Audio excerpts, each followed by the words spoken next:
Sue is a current human on Earth that enjoys her dog, her family, and hoarding garbage on the unlikely pretense that she will someday make something out of it just because this one time she made shark out of a tin can. Give it up for Sue.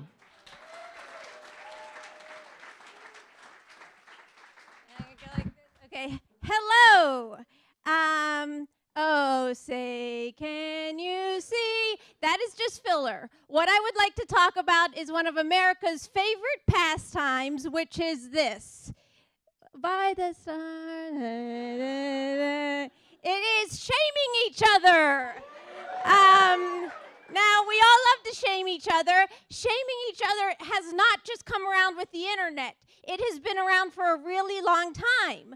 For example, we all know Nathaniel Hawthorne did the scarlet A to shame an adulteress. So she wore the scarlet A around, and more recently, a more recent person that's been wearing something around to shame herself is going to be depicted right here.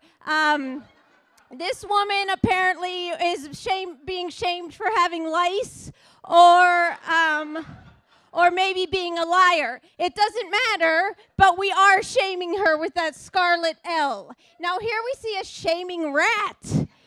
This rat is shaming other smaller rats who are filled with organs and not air.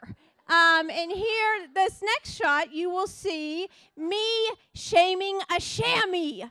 I said to the chamois cloth, this dries worse than a Kleenex. Okay. So, next what we're going to talk about is, so you might think I'm going to go up against shaming. Like, nobody should shame each other.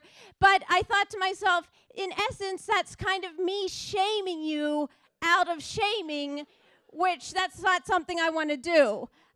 This is a filler slide that I was using the close-up of my mouth. I don't know why. But this is, I'm not like, oh, I'm going to shame you out of shaming. This is what I propose. I propose that we re-engage shame fingers. I don't know if you all know what shame fingers are. If you're a millennial or if you're someone that doesn't know what shame fingers are, I will go through it. This is how you participate. You take pointer finger A, and then you take pointer finger B, and you strike pointer finger A with pointer finger B, much like it's a match, just like this. Now you could also, it's like a carrot. You're peeling the carrot. You're peeling the carrot. Anytime you feel shame towards someone, like, oh, they're behaving shamefully, you peel the carrot at them. You peel the carrot. Warning, do not go back and forth with pointer finger B, because then it looks like this. And that looks slightly like come hither fingers, which could make, if you're trying to shame someone, but you're doing come hither fingers, somebody might shame you for doing come hither fingers. Why shame fingers, everybody? Why? It's a good question, and I'm going to answer it starting with the next slide, which is coming any minute now. Mainly, the internet is a poisonous atmosphere, right? And shame fingers are kind of like analog trolling.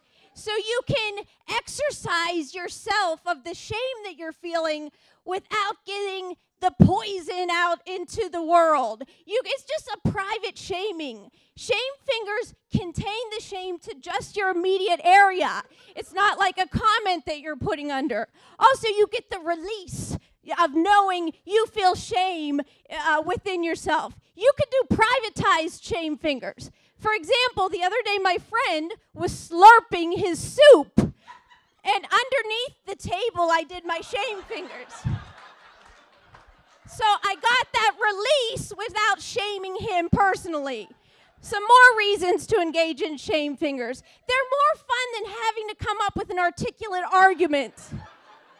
Also, if you're like me, your hands are cold often. It's warming to pointer finger A when you do shame fingers. Now, there's layers to shame fingers. You could do the Or you can say, shame for shame. If you are dependent on the shame layers, then you're not feeling confident in your shame fingers. I just want to say that. So, in conclusion, shame fingers are fun. Go out there, do shame fingers, maybe do a little less commenting on the internet. Thank you. Good night. Woo! Let's fucking bring back shame fingers.